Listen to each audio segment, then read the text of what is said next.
Hi friends, నేను మీ Kiran. Welcome back to Kiran Rao big boss channel. Big boss season 8 and week 4లో elimination అయితే big twist అని చెప్పొచ్చు. చూసే ముందైతే వీడియోని లైక్ చేయండి అండ్ సబ్స్క్రైబ్ చేసుకోండి అన్ని ఎర్లీ అప్డేట్ కోసం. అండ్ కామెంట్ చేయండి ఇక నుంచి మీ ఫేవరెట్ అనేది ఎవరు అనేది గట్టిగా అయితే కామెంట్ చేయండి. చూద్దాం ఎవరు టాప్లో వస్తారో, అదే మీకు జెన్యున్ పోల్లా ఉపయోగపడుతుంది. సో ఈ వారం ఎలిమినేషన్లో మీరు చూస్తే ఫస్ట్ నుంచి ఓటింగ్లో ఎక్కడ కూడా మణికంఠ డేంజర్ జోన్లో లేడు.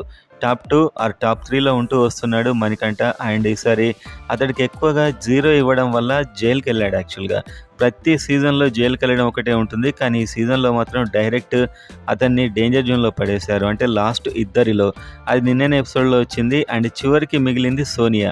సో అన్ని పోల్స్లో సోనియా లీస్ట్లో ఉంది. సో ఇక్కడ ఇంకో ట్విస్ట్ ఏంటంటే ఆడియన్స్కి కూడా తెలీదు మణికంఠ ఎలా సేవ్ అయ్యాడనేది, అతడు ఓట్స్ వల్ల సేవ్ అయ్యాడనేది అతనికి తెలియకపోవడం అతడికి చాలా బాధాకరం అని చెప్పొచ్చు. హౌస్ మేట్స్ కూడా తెలియదు. ఆల్రెడీ నిన్న అతనికి ఇచ్చిన క్లాసులకి హౌస్ మేట్స్ అయితే ఇంకా అతన్ని తక్కువ చూడడం మాత్రం ఖాయం.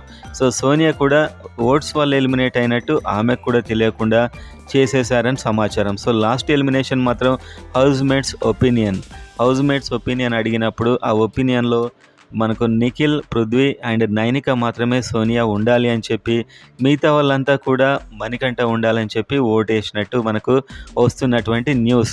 దీనివల్ల ఏంటంటే ఇప్పుడు మణికంఠ ఆడియన్స్ ఓట్స్తో ఈజీగా సేవ్ అయిపోయాడనే విషయం అతడికి, హౌస్ మేట్స్కి తెలియదు, ఆడియన్స్కి తెలియదు.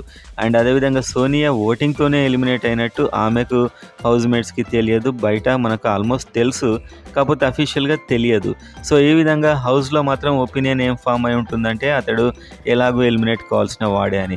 సో ఇదైతే కాస్త అతడికి ఇంజస్టిస్ అనిపించింది. అతడు లో కాన్ఫిడెన్స్లోకి వెళ్ళిపోతాడు ఇంకా అని అయితే అనిపించింది నిన్న ఇచ్చినటువంటి షాక్లకి.